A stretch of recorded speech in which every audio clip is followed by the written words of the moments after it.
Welcome to street cricketers. நேத்து match பாத்தீங்களா? ஆக்சுவலா மனோஜ் வந்து ஒரு ஸ்ட்ரீக்கை மெயின்டைன் பண்றான். அவன் யாருக்கெல்லாம் சப்போர்ட் பண்றான் அந்த டீம் நாசமா போயிருது. அந்த அந்த ஸ்ட்ரீக்கே கிடையவே கிடையாது. நான் என்ன சொல்றேன், ஹோம் கிரவுண்டு, யார் டாஸ் ஜெயிக்கிறா, சேசிங் பண்றா, இவங்கதான் ரெகுலரா ஜெயிச்சுட்டு இருக்காங்க. அது என்னமோ வாஸ்தவம் தான். அதே மாதிரி நீ சொல்ற டீம் தோத்துருதே. சரி, நாளைக்கு மேட்ச்ல லக்னோவா டிசியான்னு பாப்போம். எனக்கு தெரிஞ்சு டிசி தான் ஜெயிக்கிற மாதிரி இருக்கு. ஆனா அவங்க ஆடுறது லக்னோ. சோ இந்த ஸ்ட்ரீக் உடையதா என்ன ஏதுன்னு பாப்போம். லக்னோ நாளைக்கு ஸ்ட்ரீக் உடையாது, லக்னோ தான் சொல்லிட்டேன்ல. ஸ்ட்ரீக் உடையதா இல்ல அந்த ஸ்ட்ரீக் உடையதான்னு நான் டிசிக்கு சப்போர்ட் பண்றேன். சரி, ஓகே. முதல்ல இன்னைக்கான மேட்ச் முடிச்சிட்டு நம்ம அப்புறம் டிசி மேட்ச்க்கு டிசி எல்எஸ்சி போவோம்.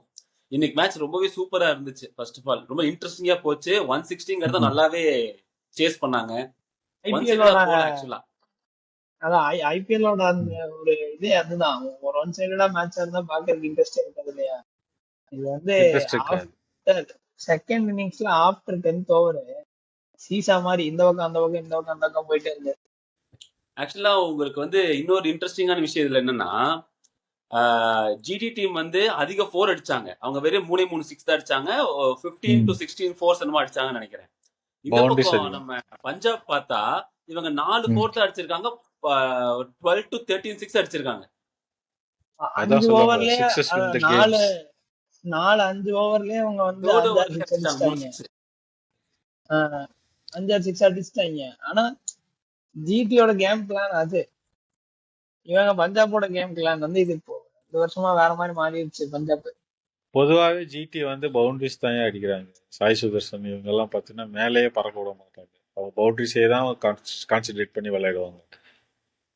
அது பவுண்டரிஸ் விளையாடுறதுங்கிறத விட அவங்க 2s and 1s நிறைய கன்வெர்ட் பண்ணாங்க. அப்புறம் நிறைய கிளாசி ஷாட்ஸ் ஆடினாங்க.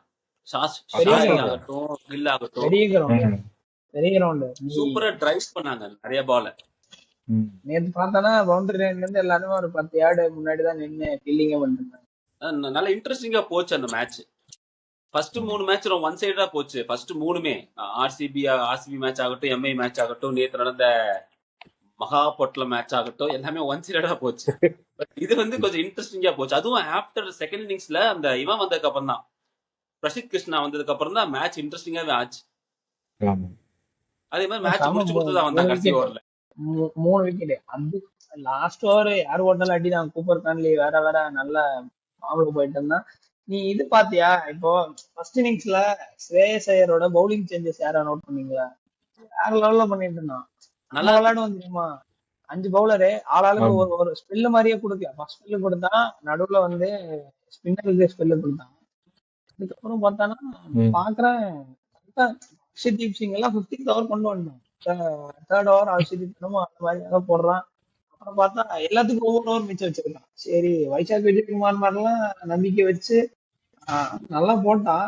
சும்மா சொல்லக்கூடாது, நல்லாவே போட்டாங்க. வைசாக் விஜயகுமார்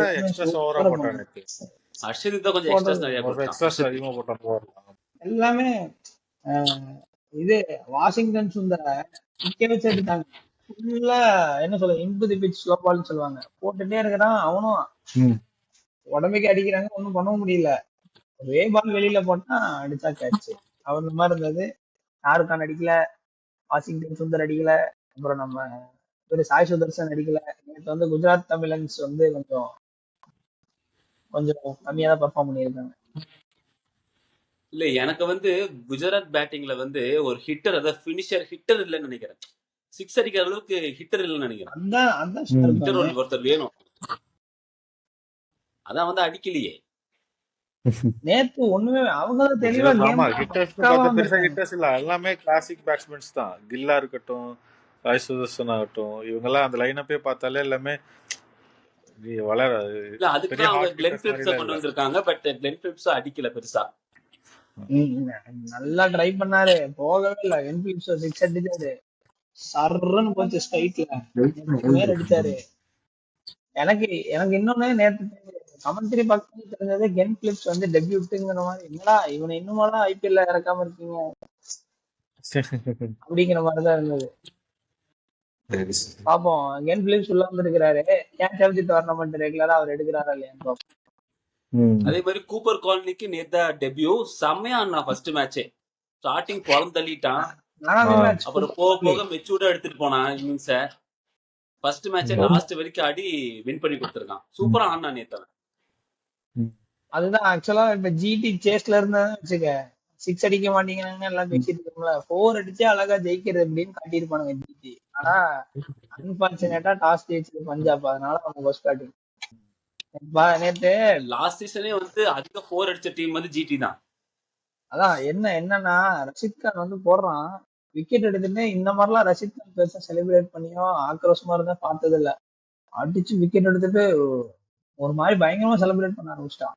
எனக்கா டே என்னடா இவ்வளவு வெறியா இருக்கிறீங்க அப்படிங்கிற மாதிரி இருந்தது. அப்படியே ரசித்து நான் ஃபுல்லா இந்த பக்கம் மாத்தி விட்டு ஃபுல்லா லைனா விக்கெட் எடுத்து, அட பாவிகளா நல்லா போயிட்டு இருந்த மேட்ச் ஸ்ட்ரீக்க உடைச்சிருவானுங்கன்னு நினைச்சா பரவாயில்ல, சூப்பர் கான்ல இருந்து எப்படியோ அதை காப்பாத்தி விட்டான். 160 170 வந்துட்டானாலே ஒரே ஒரு பேட்ஸ்மேன் வந்து ஆங்கர் பண்ணி இன்னிங்ஸ் லாஸ்ட் வரைக்கும் எடுத்துட்டாதான் போதும். அவ்வளவுதான். அந்த செகண்ட் டவுன் தேர்ட் டவுன் வர பேட்ஸ்மேன் அதை பண்ணானாலே அது வந்து வின்னிங் ஃபார்முலாவா இருக்கும். 180 to 100 போயிருந்தான்னா கொஞ்சம் கஷ்டமா இருந்திருக்கும். அது இது வந்து ஒரு லெசன் மாதிரின்னு வச்சுக்க. ஜிடி நோட் பண்ணியா ரெண்டு பேர்த்தோட பேட்டிங்ல ஒரு விஷயம் நோட் பண்ணியா? அவங்க ஆடினது பூரா classy shots, ones and twos ஓடினாங்க, ஃபோர்ஸ் அடிச்சாங்க. இவங்க அடிச்சது பூரா சிங்கிள் தான் ஓடினாங்க, பட் எல்லாமே சிக்ஸ் அடிச்சாங்க. ஒரு ஓவருக்கு ஒரு 6 2 6 அடிச்சிடறாங்க. அதான் சொல்றேன். இப்போ என்ன சொல்றது, இந்த ஐபிஎல் எல்லாம் வந்து கிளாசிக் ஷாட்ஸ் விளையாடுனா இப்ப செட் ஆகுமா சொல்லு? எல்லா மேட்சும் போட்டு அன்ஆர்த்தடாக்ஸா தான் இல்ல விளையாடுறாங்க. ஜிடி போன தடவை GT கிளாசிக் okay. ஷாட்ஸ் ஆடியே தான் பிளே ஆஃப்குள்ள வந்தாங்க. இருந்தாலும் இங்க இப்ப எல்லா டீமுமே அன்ஆர்த்தடாக்ஸ் கிரிக்கெட் தான் விளையாடுது. மினிமம் எல்லா, அதாவது இந்த கிரவுண்ட் பெரிய கிரவுண்ட் 170 190 இங்கே வந்தாலும் இல்ல ஆக்சுவலா கிளாசிக்கா ஆடியோ இவங்க வந்து பிளே ஆஃப்ஸ்குள்ள லைட் எல்லா சீசனும் வந்துட்டு தான் இருக்காங்க. அவங்க நல்லா பண்ணிட்டு தான் இருக்காங்க. ஜிடி சன்னமா, அதாவது அமைதியா ஒரு டீம் யாருமே பார்க்காதுன்னா அமைதியா அவங்க பாட்டுக்கு ஆடிட்டு அவங்க ஜெயிச்சுட்டு வந்துட்டே இருப்பாங்க. அவங்களுக்கு ஒரு மேஜர் ப்ராப்ளம்னா மிடில் ஹிட்டர் இல்ல. இப்ப அதுக்கு தான் பிலிப்ஸ கொண்டு வந்திருக்காங்க. பாப்போம் என்ன ஆகுதுன்னு. சரி ஓகே. இப்போ நாளைக்கு மேட்ச் நான் LSG. ஹோம் கிரவுண்ட் வந்து LSG. So I support DC.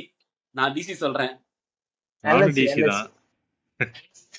DC தான். எல்எஸ்சி ரிஷப் பண்ட் வந்து நாளைக்கு ஸ்ட்ரீக் உடையதா ரிஷப் பண்ட் இல்ல வந்து ஹோம் கிரவுண்ட் ஸ்ட்ரீக் உடையதான்னு பாப்போம். இல்ல ரிஷப் பண்ட் மேல மிகப்பெரிய ஒரு நம்பிக்கை இருக்கு.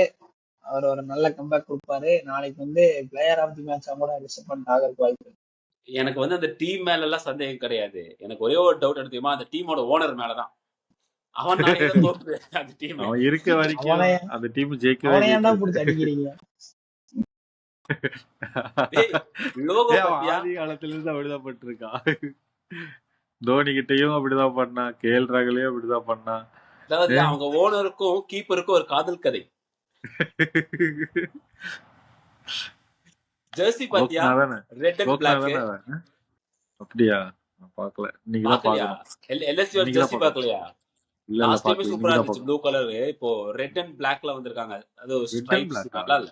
ஓ நல்லா தான் இது பார்க்கலாம். என்ன லாஸ்ட் டைம் ஜெர்சியே சூப்பரா இருந்துச்சு. இது ஏதோ ஃபுட்பால் ஜெர்சி மாதிரி இருக்கு நினைக்கிறேன். ஆட்டோ கண்ணாடி திருப்புனா ஆட்டோ ஓடுமா ஜீவா, அந்த மாதிரி தான் பண்ணிருக்காங்க. ஜெர்சி மாத்தினா வின்னா வாங்கலா ஜீவா, அந்த மாதிரிதான் இருக்கு இவங்க பண்ணது. பாப்போம் யார் ஜெயிக்கிறான்னு. நானும் அரவிந்தும் டிசிக்கு சப்போர்ட் பண்றோம், மனோஜ் எல்எஸ்சிக்கு சப்போர்ட் பண்றான். பாக்கலாம் எந்த ஸ்ட்ரீக் உடையுதுன்னு. ஹோம் கிரவுண்ட் ஸ்ட்ரீக் உடையுதா இல்ல? ஆக்சுவலா நாளைக்கு லக்னோ ஹோம் கிரவுண்ட் தான் ஆடுறாங்க. ஆமா. ஓ அப்போ ஸ்ட்ரீக் அதே தான். நீயும் அந்த ஹோம் கிரவுண்ட் ஒரே மாதிரி தான் போயிட்டு இருக்கீங்க. ஓகே பார்க்கலாம். அப்போ இவனோட ஸ்ட்ரீக் தான் போயிட்டு இருக்க தவிர ஹோம் கிரவுண்ட் ஸ்ட்ரீக் மெயின்டைன் ஆகல. 3 நாள்ல, அதாவது சிஎஸ்கே மேட்ச் மட்டும் சரி இது பண்ணலாம் அப்படின்னு பார்த்தா, அப்புறம் அந்த ஹோம் கிரவுண்ட் ஸ்ட்ரீக் போயிட்டே இருந்தது. ஆனா ஃபர்ஸ்ட் வீடியோல இருந்து நான் உனக்கு சொல்லிட்டு இருக்கேன், டாஸ் யார் ஜெயிக்கிறாங்களோ மேட்ச் ஜெயிக்கிறாங்க. அவ்வளவுதான். பிராக்டிஸ் பண்ண மேட்ச் ஜெயிக்கிறதுக்கு பிராக்டிஸ் பண்றது அப்புறம் பண்ணுங்க. ஃபர்ஸ்ட் டாஸ் ஜெயிக்கிறதுக்கு பிராக்டிஸ் பண்ணுங்க. அது லக் சொல்றாரு. நல்ல பாயிண்டா கேட்காங்க. சரி okay. Manoj go with LSG, நானும் அரவிந்து டிசி. பாப்போம் யார் ஜெயிக்கிறான்னு. தேங்க்ஸ் ஃபார் வாட்சிங். நன்றி, வணக்கம். வணக்கம். பை.